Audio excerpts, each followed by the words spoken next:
Welcome back for another episode of Sunday Soul Day. We are joined today by Craig Ballantyne, also known as the world's most disciplined man, and we're discussing his latest bestseller, The Dark Side of Discipline.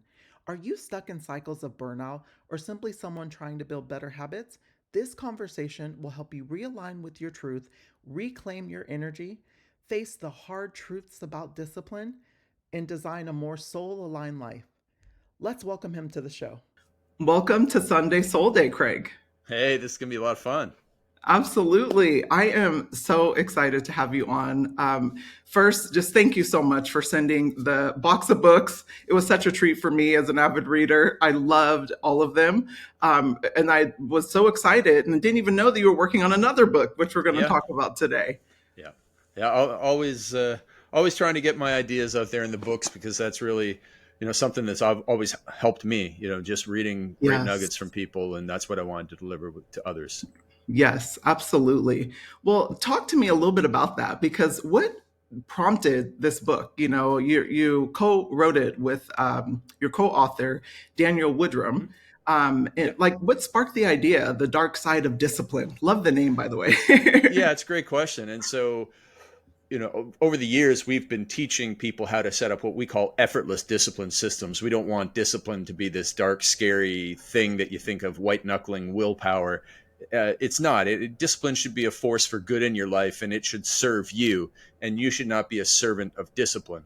And that's where, the book really came into play, because for years I've been teaching the effortless discipline systems, and I wanted to write a book on it, but I didn't feel like it was a book on its own. Mm-hmm. And then I noticed this kind of disturbing dark trend over the last couple of years of people just getting way out of hand with, getting really up really early in the morning and then doing, 3 hours of stuff like cold plunging and hard workouts.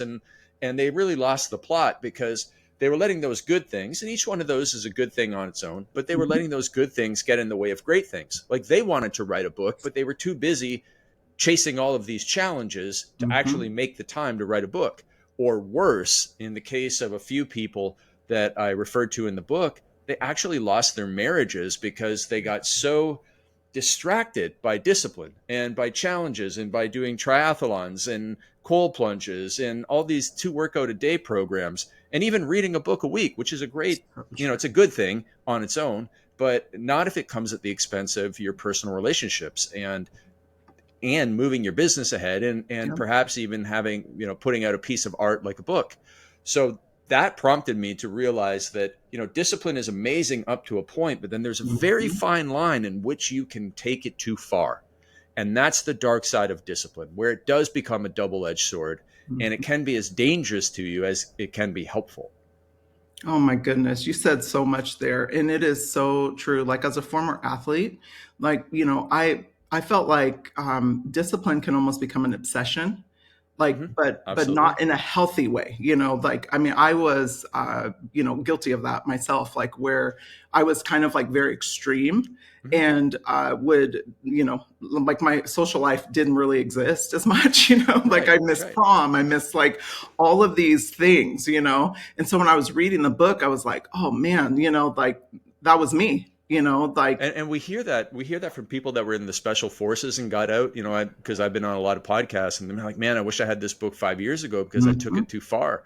One guy was even saying, like, one day he had another workout scheduled in his challenge, and his wife said, okay, we're going to the beach with the kids. And he was like, I can't go because I got to do a workout. Wow. And obviously she gave him a death stare, because, to you and I, to anybody listening, we're all going like, duh, you can't do that. But we've all been in our own place like that, around too rigid of a schedule or too obsessed with a certain activity, which can get in when it's the good getting in the way of the great. And I'm here to stop that, because there's a much better way to do it. A thinking person's approach to being disciplined, productive, successful, that is far superior to the grinding it out.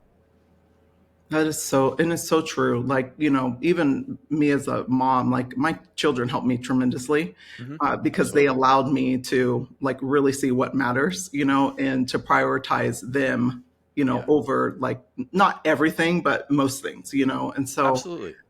It's been like, I love this book so much for that reason, because it's such a great reminder for us, because we all hear these things, all these podcasts, all these, challenges, all these, 75 hards and all these things that, it's like, to be great, you got to do this. And, it's like, you need to find a system that works for you. And so, So in order I to use a be lot, great. I use the content of the book as to help people almost design filters for which they make decisions, right?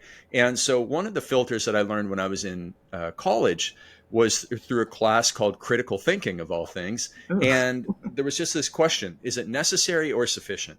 And what that means is, I love if you that. take a look at the challenges, whether it's 100 push-ups in 100 days, or cold plunging even, Mhm. you know, is it necessary?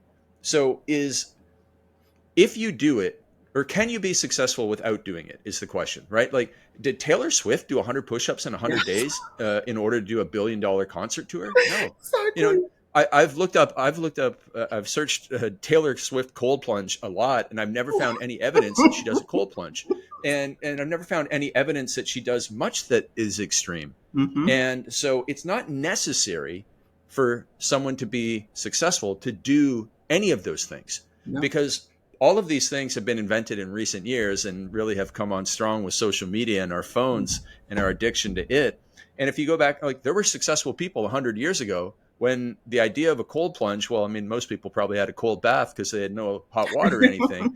But it does, but 50 years ago in the 80s, 90s, people were really successful, but they didn't do these things. So it's not necessary. And it's also not sufficient that if you did a cold plunge, it's guaranteed that you're successful. And that's not true either, because I know a lot of people who struggle in many areas of life, even though they do cold plunging or they work out regularly, but it doesn't guarantee success in the most important areas of life. So are what is actually necessary and sufficient for success? And it's figuring out what you truly want Yes. and building a path to get there, and then doing the work on the path. And in most cases, it requires or benefits from being around like-minded, positive people who have either Mhm. been there and done that, who can show you the way, or who are there supporting you along the way. Yes. Yes. And I also love that you touch on, like, discipline can sometimes become, prison rather than freedom. And I think in order to be successful, like, you almost have to have an element of freedom, like in what you do. And, you think about the Taylor Swifts of the world, Beyonce, like all these great people, like they are like free on that stage, and Mm-hmm. they're free in the process when they're creating. And so I love that you touch on that. Um, Because I Talk to think me. they're free. I think they're free because they figured out how to Yeah. be comfortable in their own skin, which I Yes. think is a very freeing thing. I think they're free because they've decided to run their own race in life. Hmm? And I make the example in the book of this old gentleman who passed away recently, a guy named Charlie Munger, who was Warren Buffett's business partner and mentor. And Charlie Munger didn't exercise a day after he was 18 and got out of the army. He didn't do any of these hard things, and yet I call him the world's most disciplined man, because in terms of results, he had everything. He had money, power, respect. He had a great marriage, and he had kids. And every man who's in these discipline challenges, the majority of them, that is, want those things. They want money, power, respect, and they want a great family Hmm. and great relationships. And it shows that he didn't do any of those things. What he did is he figured himself out, got Yes. comfortable in his own skin, ran his own race. And when he watched everybody run in this direction, he was like, no, my direction is this Mhm. way, and I'm going to stick to it. And he had the discipline to say no to most things, which is where a lot of people struggle these days as well. Yes, they do. Oh my goodness. Like, I'm a coach as well, and I see that a lot with my clients. They struggle with us, kind of falling off their path or not running their race because they kind of, see a shiny penny moment, and then they're like, oh, everyone's kind of doing this over here, like, let me maybe try this. And it's so important to your point, run your own race. I say this often as a former track and field athlete. It's like, stay in your lane, with Yeah. blinders on. It's like, you're looking at your North Star. Now you may adjust, how you get there, but your North Star is your North Star, like, and you can learn things as you go, but it's so important to run your own race, and not try and run anyone else's, because that's when you trip up. Yeah, I think you used a great phrase there, the blinders. Hmm. And in the book, we talk about people being wild horses. And Yes. it is almost a compliment because I'm a wild horse, you're a wild Yeah, horse. for We've, sure. you know, and we've gotten ourselves into trouble by being too ambitious and having too much energy. And if you put that in the wrong direction, so if you start with the wrong orientation, if you start in LA and you want to go to New York and you start running west, man, you're in trouble. Doesn't matter how fast you're running, you're in trouble if you go west with the wrong orientation from LA to New Oh York. my And god. so it's the same thing in our lives, whether it's in our personal lives, we know truly deep down in our hearts that, as I did, that I wanted to be married and have kids, but the distractions, the temptations, the dangerous detours of the people that were around. It's like, hey, let's go to Vegas, for boys' weekend. And I did a lot of that type of stuff because I wasn't comfortable in my own skin, and that kind of threw me off there because I didn't have the right orientation. And then same with the discipline stuff. There's a phrase: you have to live the book before you can write the book. Ooh. And so I lived the book in two ways. One, I'm not saying discipline is a bad thing. I'm saying, Mhm. discipline was a savior for me because I was once a binge drinker and I had all the bad habits that people have. And discipline and systems allowed me to kick those things to the curb where they're no longer a temptation to me anymore.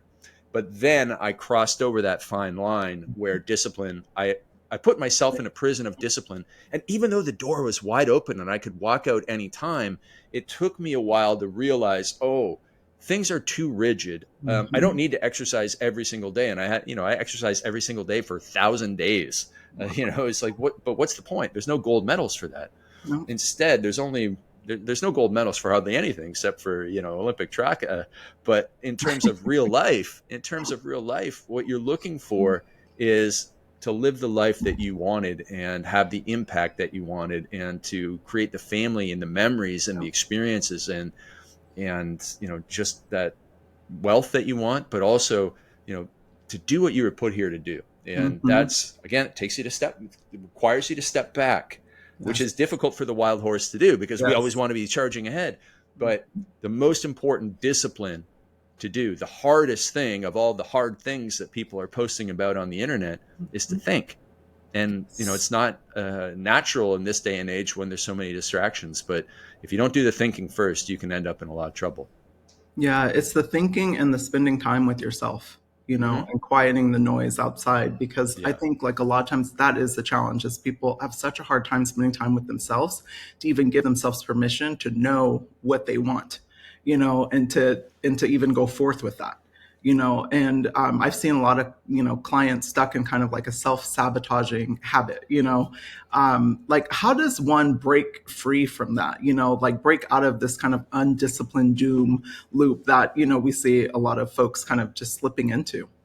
So the most important thing is we do need to get them to think. So there's a crisis of attention, there's a crisis of thinking because there's a crisis of distraction from the phone. Mhm. And if you open up the phone and you open up your social media, like for example, Instagram, and you open up your Explore page and your life is dictated by what you see there, we are going to end up into trouble. So, first of all, we need to protect ourselves from the phone. And we teach people to use something like the Opal app, which blocks you from going on certain apps and blocks you from using your text messages and your emails for a certain amount of time and removing that. So, eliminating, that's part of the effortless discipline systems, is we start with elimination. We want to make the bad habit as hard as possible to do, put as much friction up. So if we can block our phone or we can block our Netflix and we can block our other bad habits, then we can move on to the next phase, which is better planning and preparation. And we start to, okay, I'm going to prepare, I'm going to get some paper, I'm going to get some prompts, I'm going to get my pen, I'm going to block out all the distractions, I'm going to block this amount of time, and I'm going to get some accountability on it, which is the third part of the effortless discipline systems, is connection. And we say, someone comes to you as their coach and says, I'm going to spend 90 minutes this Saturday working on my vision, my big why, and my North Star so that I can come back to you and we can figure out how to get there. Um, they're not going to disappoint you because they look up to you. And that's what we need in our lives. We need accountability to somebody we deeply do not want to disappoint. And if you have that, or if you are in a community that you don't want to let down and where you don't want to be seen as a hypocrite, you standing up and making a declaration to positive people and saying, I am going to work on this for 90 minutes on Saturday morning. I'm going to figure this out and I'm not going to let you down. I mean, you hardly need any other systems in place to do that because you are a person of integrity. And if you're a person of integrity, you don't want to be a hypocrite. So once we have that in place, now we can go forth and figure out what the heck should we be doing with our time, with our energy? What are the habits that serve us? And what things are we serving? Where are we servants to things and to material objects that are holding us back in life? It's And good. we can start to get so much clarity about it that you will eventually see that success is quite simple if you can just stay on the right track. Oh my gosh, that's so good. And I love the reminder of preparation. I think it's such an Mm-hmm. underserved, underutilized superpower, and I've seen it working in tech and also, as a coach. My former track coach used to have her 5 Ps, and I swear I can hear them in my sleep, it's like, but because of this, I think like a lot of people showed up, ready to work because of it. They didn't want to disappoint her, but it was prior Exactly. preparation prevents poor performance. And so I Right. have now narrowed it down to 4 Ps, so it's just preparation prevents poor performance. I have it written everywhere. My kids hear me say it all the time, Well, that's good because I mean that's preparation is the genius behind success. So Ooh, everybody, if you think, quote. think about the things that you love, the art, the sports Mhm. performances. Like, no team goes out there without practicing the most important No. plays over and over and over again. No Broadway play succeeds without people knowing their lines, their positions, everything so Mhm. well because of practice. No singer, no comedian goes on Netflix and does an HBO special without practicing the jokes over and over and over again and refining them. Mhm. Everything that you think is a masterpiece is a product of preparation. And so, therefore, if we want our lives to be a masterpiece, Mhm. so thus it must go. So true. Well, talk to me about standards versus discipline because you have a great quote that says standards eat discipline for breakfast. Like, can you break that down for us? I love that. Yeah, absolutely. The discipline again. If we were to picture it, if you were to picture a person that signifies discipline, you probably picture some hardworking athlete. You might picture some Viking-looking dude getting out of an ice bath with tattoos all over him, and that willpower, white knuckling version of discipline, where it's grit and where it's suffering and where you must banish everything you enjoy from your lives. That's not what we're aiming for. And that approach is not a winning approach because it's not sustainable in most cases. And so, if you rely on discipline and willpower, it's much like muscle energy in any race, whether you're running a 400 meter, whether you're running a marathon, your muscle energy gets depleted during that race and you become exhausted. And it's the same with discipline, willpower, and intention. You have a lot in the morning Yeah. and it goes away over time. You get stuck in traffic and it takes discipline and willpower not to, wave at somebody or cut somebody off or yell even in your car. And then you get to your business or your career and something goes wrong or maybe your computer is acting funny and it takes discipline not to throw it off the ninth floor of your work. And so we then get home and at the end of the day we have no discipline and willpower left, and the dog takes your shoe in the other room and you snap and you yell at the dog, and it's Mhm. not something that deserves such a response, but you have no discipline and willpower left. Mhm. That's a horrible way to go through life. It's just never going to end well.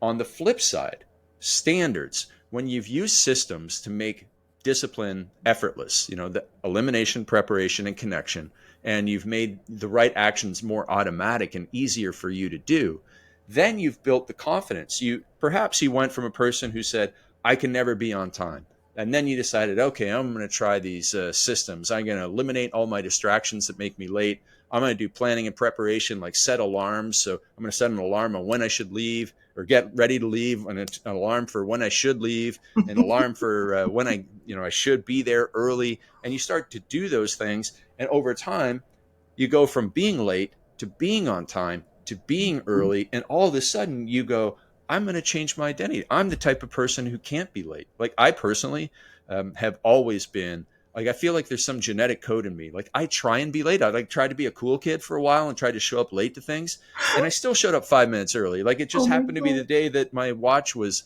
set 20 minutes early. Even I was like, here I am rolling in 15 minutes late. I'm still 5 minutes early because of my watch. So I can never be late. But some people can never be on time. They feel until they've changed their identity, and then they go, I'm not the type of person who is late. Just like I was once a binge drinker, but today, I'm not the type of person who drinks alcohol. My identity is completely shifted. And here's the thing: if you put me in a room of my old college buddies and they're all drinking and they all peer pressure me, I don't need a single ounce of discipline because my identity is so much stronger. My standards, my identity then serves my standards of everybody's heard set higher standards. Well, do that Mhm. for yourself and then live up to them. So if my standard and identity is I simply do not drink, I do not consume alcohol, you can put me anywhere, anytime, with Absolutely. anyone, and I won't need a single ounce of discipline to fight that off. Whereas someone who's a social drinker, they're going to sit there and they're going to, oh, I got to get up early tomorrow. I got an early flight or I got a busy day at work. Oh, I really want to drink. I don't know. I shouldn't have a drink, but maybe I should. So much peer pressure. It's exhausting to live that way. Mhm. But it's not when you have high standards. It's very simple. They're the core values that drive you, your operating system.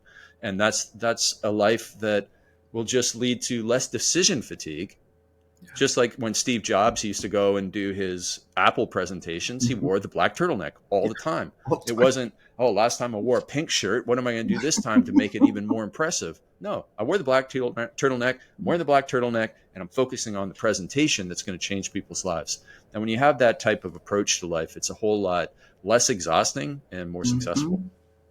Oh my gosh, I love this. Like especially like talking about your operating systems. Like I think like I live by that. Like I have a set of standards, codes, operating systems that Hmm. I operate under, and it doesn't matter what's happening or who's doing what. I'm not like wavering, like Right, so right. and that's what I think it's again going back to what you said earlier, knowing yourself, and like and really like, you know, allowing yourself to even have standards, and I think a lot of people like struggle with just even allowing themselves to operate under their standards, fear Yeah, of whatever. yeah, so the crisis in thinking is it's very difficult for people to look forward and know what they want, and it's Mhm. equally painful for people to do the self-reflection and introspection to identify where they have let themselves down and where they want to see change in their lives. But if they can do that, if you can sit there, and we teach something in the book called watching the movie of your day, which you can do watching the movie of your week, watching the movie of your month, watching the movie of your life, and just sit there and go, okay, I had my to-do list. Here's how the movie script was supposed to go. And here's exactly what happened. So I was supposed to get up at 7 o'clock in the morning. Well, because I went to bed late last night, I got up at 7:15. I hit snooze twice, and I felt really rushed. So I had a giant coffee from Dunkin's, and I grabbed some sugary food from there. And oh man, my energy was off. And then because I was late, I got stuck in traffic, and then I got to work, and I was cranky. And okay, well we can see what has to change in the movie of your life. So like you have to set higher standards of you have to not hit snooze. And in order to help you not hit snooze, we have to set up systems at night so that you get to bed on time. Yes. Because, having coached entrepreneurs since 2007, so 18 years, and having been a personal trainer and fitness expert before that, I've helped people transform for over 25,000 or 25, not 25,000 years, Yeah. 25 years, but thousands of people. Yeah. And what I've seen, like one of the linchpins to success for people is simply getting to bed on time.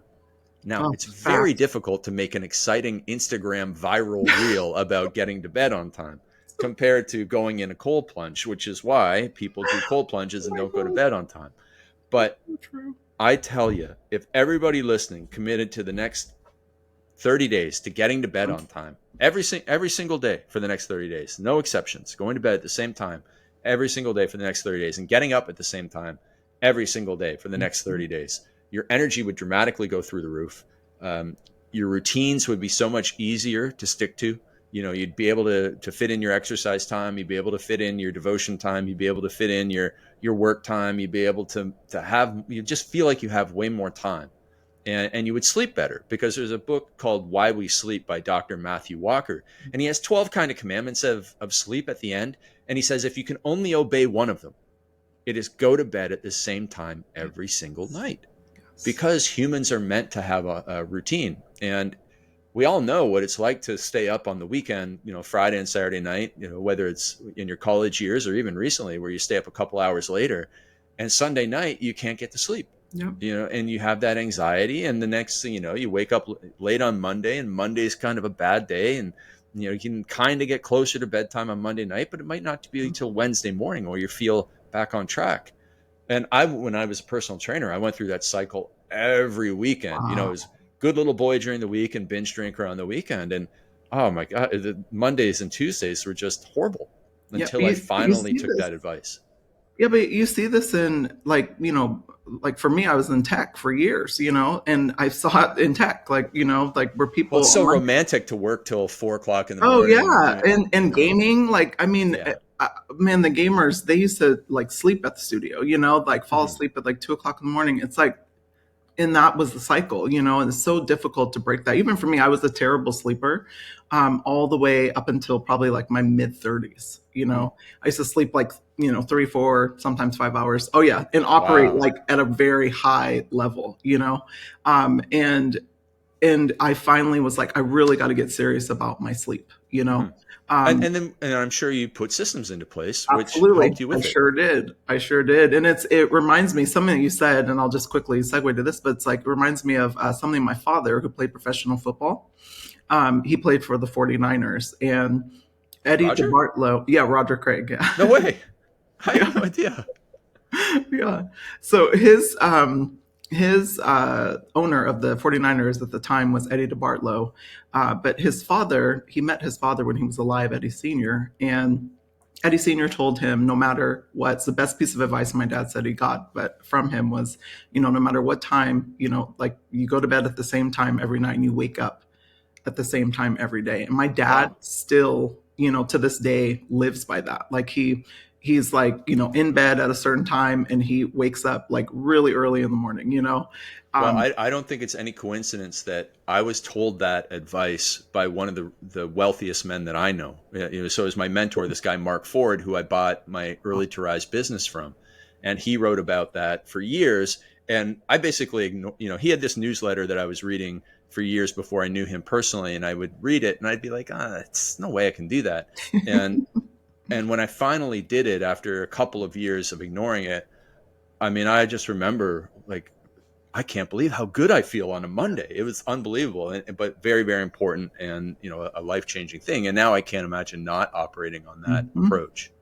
Well, I think too, and it's like you talk about this in the book, like we're the storytellers of our life, and we can rewrite the narrative at any time, at any moment. And, I think that's the takeaway that I got out of that book, with so many other things, but it's Hmm. like own your story, like, and whatever that is, like, you get to rewrite it. You get to rewrite it for you.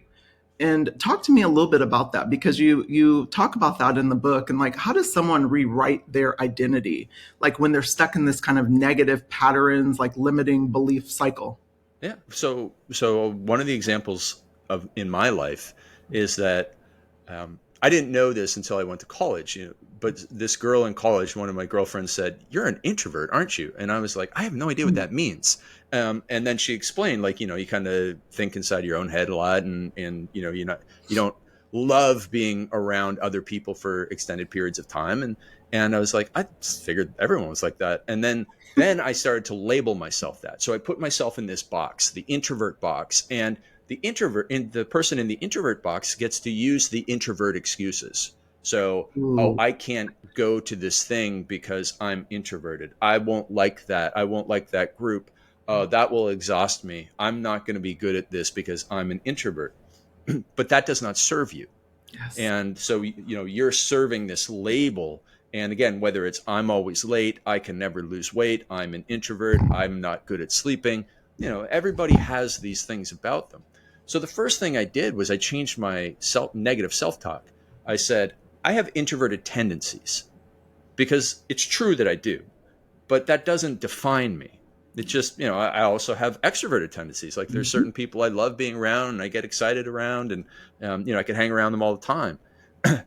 So both can be true, but putting myself in this limited box was not helpful because I wanted to be a speaker. I wanted to have high energy on stage, and you know, if it wasn't a podcast and you and I were sitting in a room, I wouldn't speak with this type of energy. I'm actually a lot more monotone and robotic and downward inflection sort of thing. But when I'm on these shows, I know what I'm capable of doing, Yeah. and I know what the audience prefers. They much prefer this versus somebody who's a robot. So I then realized that being high energy, even extroverted, it's a learnable skill. So everything is a learnable skill. Being on time is a learnable skill. Losing weight is a learnable skill. Sleeping well is a learnable skill. And therefore, if I'm the type of person who, on a positive self belief, I'm the type of person who is a learner, who believes in themselves, who's always trying to improve, that I have no other choice but to shift that. And also because I need it to advance my ability to serve other people. And I've always wanted to write books. And if I'm going to write a book, I want people to read it. So I Mhm. need to then have these other talents and skills that will support the promotion of the book. So then what I decided to do was I was fortunate enough to get connected and become very good friends with a gentleman named Bedros Keuilian, who is he is California cool to my introvertedness. And he and I were business partners, and we ran many coaching events. And I would see how he entered I would enter the room and I'd go right to where I was supposed to sit, and I'd sit down and I'd be like, hey, can we get started on the official business sort of thing? But what he would do is he would go around the room like any normal person. I was not a normal person, but he would do the normal thing, go around the room, greet everybody, say their name, talk to them, that little chit chat. And, I'm not a chit chat type person, but I wanted to achieve the results that he had achieved. So I know I just or identified that I needed to change. And so I did that. And then I shifted my identity and I put myself through some personal challenges. Like he ran an event that I spoke at for many years that had about 700 or 800 people in attendance. And I said, I made a public commitment on my social media that I was going to hug 100 people at the No. event on the weekend. Which to some people listening to be like, they hug 100 people in a day. I know who you are, and I love those people, but I'm not naturally one of them. And so I went to this event that I've been going to for years, and I hugged 100 people, and there was a lot of stunned looks on people's faces when I hugged them for the first time in my 10-year relationship with them. But I did it, and I was like, okay, great. That's like just showing proof and giving myself confidence that I can go and do the things that I wanted to do. Well, talk to me a little bit about what is the pyramid of peak performance, and how does one kind of go beyond traditional like disciplines to create this lasting success Yeah, I think with it's a summary. using? It's a good summary of what we've talked about so far. So we started with the least most powerful thing at the top, and that's motivation, right? So if you go and watch a motivational YouTube video every day, it's fine. But when an Mhm. hour later, when you're in a hard conversation and you need the discipline to not raise your voice, that's not going to be helpful. The motivation stuff. Then the next level is you can get benefit from personal challenges. We don't believe that you should go and do somebody else's challenge. Like 100 push-ups in 100 days is a generic challenge, but it can be a horrible idea for people that have shoulder injuries or are overweight. It doesn't make any sense, and it also doesn't give you great results. And also, general discipline does not transfer is an argument that I really believe and I make in the book. For example, if you say like I did 100 push-ups in 100 days, that's great, but how good are you at having difficult conversations with your wife or your business partner or your teenage kids? Like, are you did you actually were you actually able to transfer the discipline from push-ups to that? In most cases, it's not going to happen. And a great example of this is Tiger Woods, who was one of the greatest, most disciplined golfers. In fact, that's like everybody was fearful of him because he was so disciplined. He would play golf for 12 hours a day, but clearly he was the most undisciplined man in his personal relationships, and you know was the lowest of the low. So here's the most disciplined guy, and he's the most undisciplined in the same human. Therefore, it does not translate. So challenges are okay, but only when they're specific, like my 100 hugs in a weekend challenge. So you can do that. And then the next level is discipline. So it's stronger than challenges, but again, it's that depletable discipline. Like you only have so much of it before you're wiped out. Then we get to the good stuff. And this is where the foundation becomes wider and stronger. And it starts with the effortless discipline systems. And if you want to get rid of a bad habit and start up a good habit, you need elimination, make the bad habit harder to do. You need preparation, make the good habit easier to do. And you need connection, having accountability to follow through. So simple. And it really, really can help you move mountains in your life and really move the needle and change your life. And then when you do that, you build up the confidence so that you have an identity shift. And now there's less energy Mhm. required for you to live according to your identity than is required to use systems, and much less energy than required for you to just rely on discipline, and much less energy than for you to go through a challenge, but your performance level is higher. And so that's where when you've just built the confidence over time to say, I'm not the type of person who does that, I'm the type of person that does Yes. this. The other thing that, when I was making my shift from being an introvert, is I had a good friend from he's originally from Ireland, but he lives in the UK now. And this guy named, his name is Barry, and I look up to him because he's a little bit older than me, and I look up to him like a bigger brother. And he's a polite and courteous British gentleman, and I want to be a polite and courteous British gentleman like Barry. And so, I don't curse or swear, and I hold the door open, and I say hello to people getting in the elevator because that's who I want to be. And I know it's not natural for me, but that's who I want to be. That's my identity. So then that allows me to build an operating system for myself, which is like the core values, the standards. And so I guess your father would have played for Bill Walsh, right? Hmm. Yeah. And so Bill Walsh, I mean, that guy is legendary for the standards Legend. that he set. Yeah. Yeah. And I mean, I haven't read his book, but I know that he does talk about that a lot. I mean, they were my arch nemesis because I was a Cowboys fan when I used Oh, to watch sports, and so it's always like, oh no, they got to play these guys again, darn. mhm. But that's exactly it. Is when we actually refer to another football coach in our book, Mike Tomlin, who Oh, I yes. don't watch sports like I used to anymore, but I know who Mike Tomlin is, and he does have a very consistent record over the years, and he has put and he's lasted a long time as a head coach for Mhm. one organization. It's almost 18 years or something like that. It's incredible. I Unreal. mean, that hardly ever happens, and he has set standards inside the organization. So everybody's probably familiar with pro sports, and we think it's, oh, like there's a star player, and if the star player is not here, how on earth can anybody win?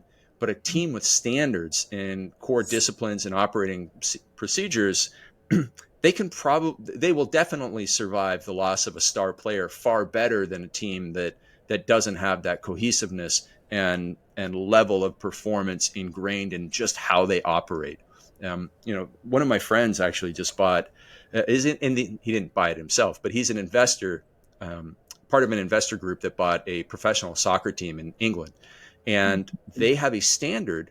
So they're at the highest level, the Premier League, up there with Manchester City and all these teams that are worth billions of dollars, and they're new to it, but they make every single one of their players do community service Oh, every week. So it doesn't matter if you're the top goal scorer in the league, you're doing community service because that's a standard of our team.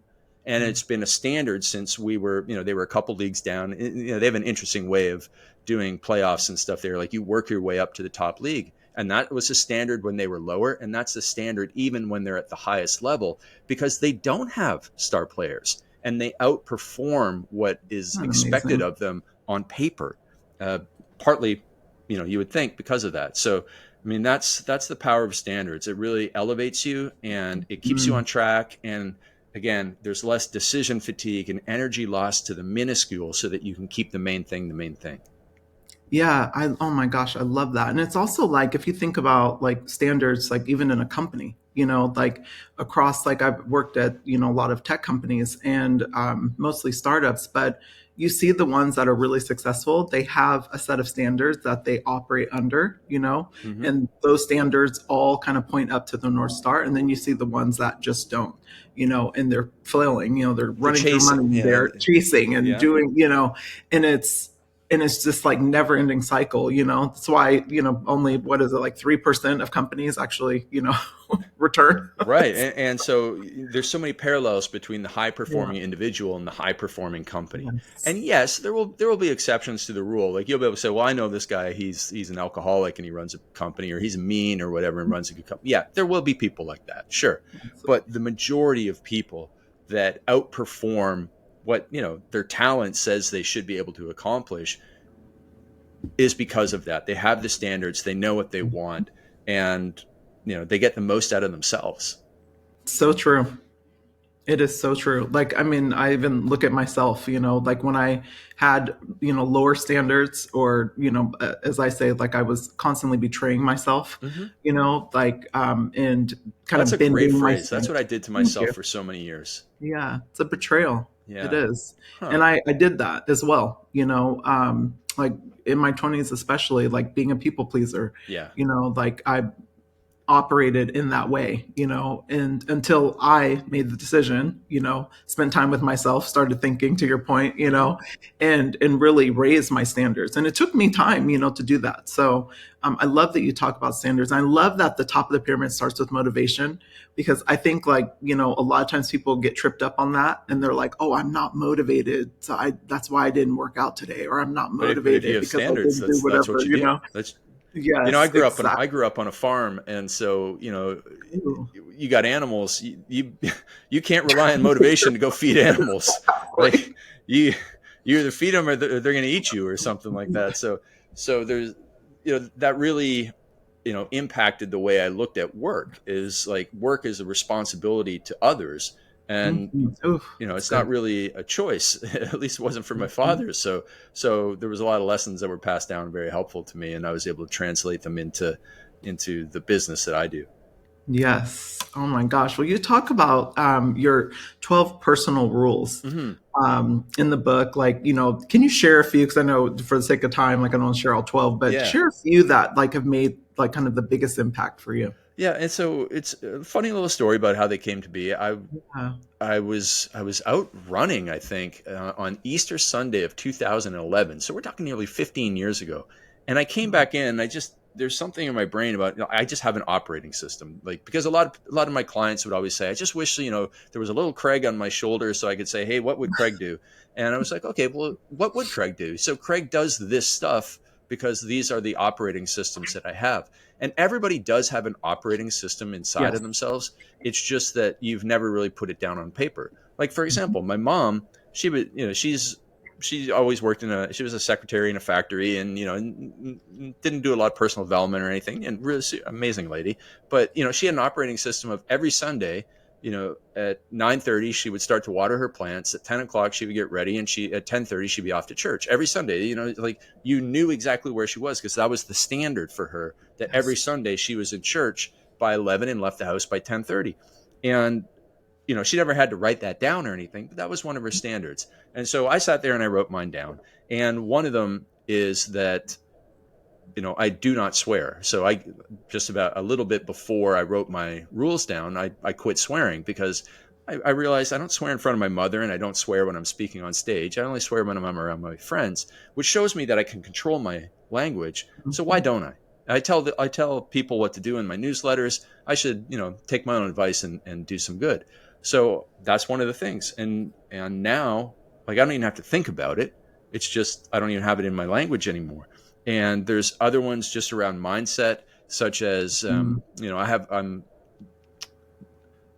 guided by a couple of personal things, which is one, nothing matters. Like there's politics going on in the world. I mean, that kind of matters, but I can't pay attention to what the politicians are saying because I don't control them. I don't control their decisions. And so that doesn't matter. All I can do is focus on my business, on my relationships, on my healthy habits. And whether or not, there's something going on, I'll deal with it when it actually impacts me. Another thing is that we'll all be over soon. So this is both good and bad. So on the bad side, we all go through tough times, seasons of life where there's more challenges than others, and it's going to be over. From winter becomes spring, and from summer becomes fall, and that sort of stuff. And it's the same on the good side, is that this time of life. I mean, I'm going through one of the greatest times of life right now because I have 3 kids under the age of 3, and it's challenging. So there are nights where I say to myself, it'll all be over soon.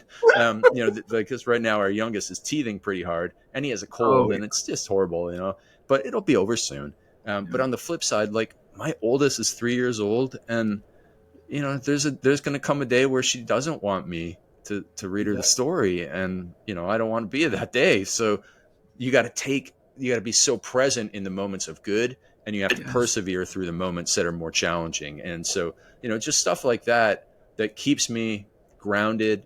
I really like stoicism, the stoic Mhm. philosophy, which really guided me a lot in my earlier book, and then also in putting together these rules. And just it keeps you a level head, keeps you emotionally regulated, so that you don't waste a lot of energy on stuff you can't control, which means you can give your energy to what you can.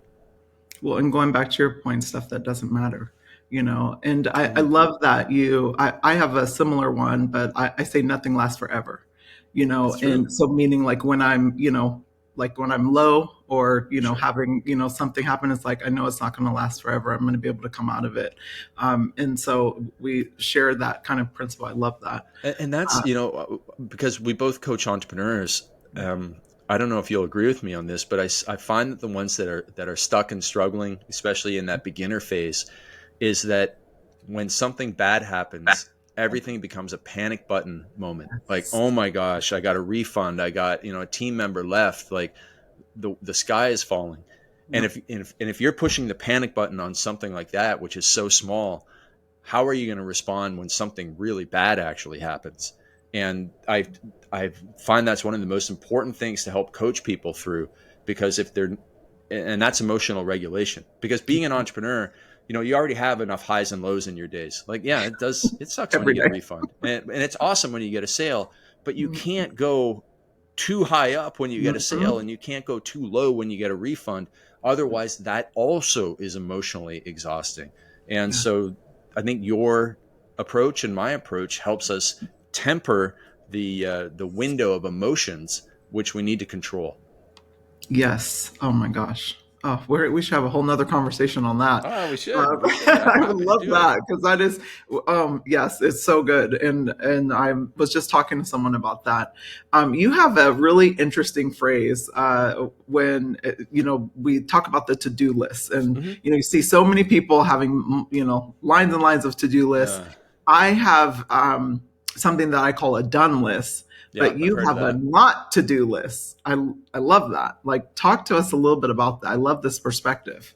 Yeah, so we have a not to do list because what I've found is that in when it comes to success, Mhm. it's really the things that hold you down and that you shouldn't be doing that have a greater impact on your success than the things that you should be doing.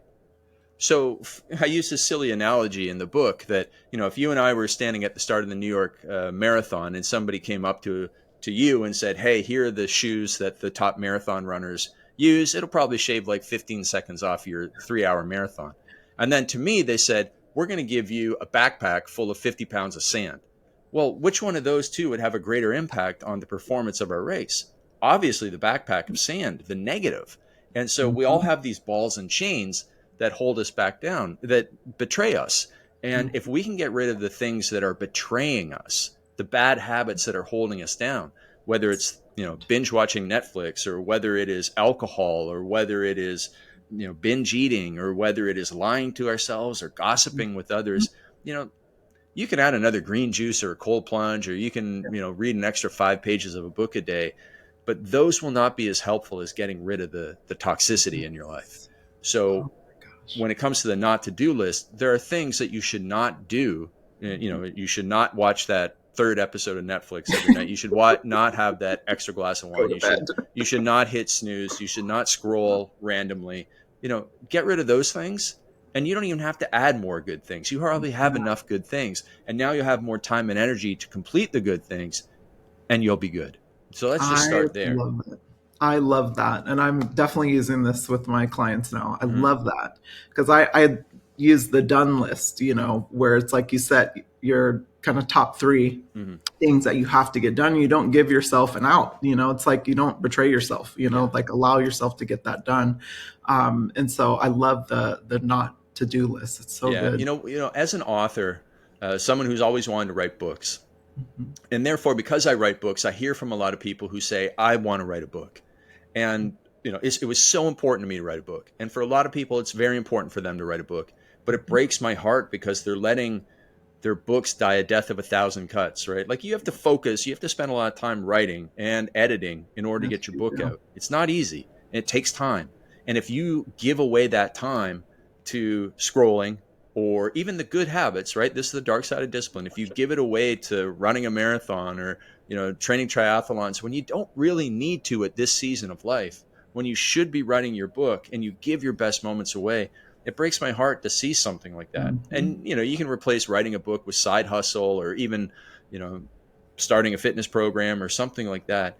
Um, even I work with a lot of faith-based entrepreneurs who don't have time to read the Bible, and they're like, what the heck are we doing all this for if we can't even make time to do that? And we just need to rearrange and shift the priorities and make sure that we don't lose out, and let the good get in the way of the great. Oh, that is so good. That is so good. Well, I think that is the perfect way to end this conversation today. I am so grateful that you came on. I want to have you on again. I'm like there because we didn't We even could get to definitely talk do about that. other books. I love all of your books, from Thank you. Unstoppable to the last one you wrote to this one. And this one is so good. I want you guys to definitely pick it up. It's available. It's out. Grab it. I'm getting ready to write a review for him because it was Thank you. that good. So, but thank you so much for blessing Sunday Soul Day. Thank you.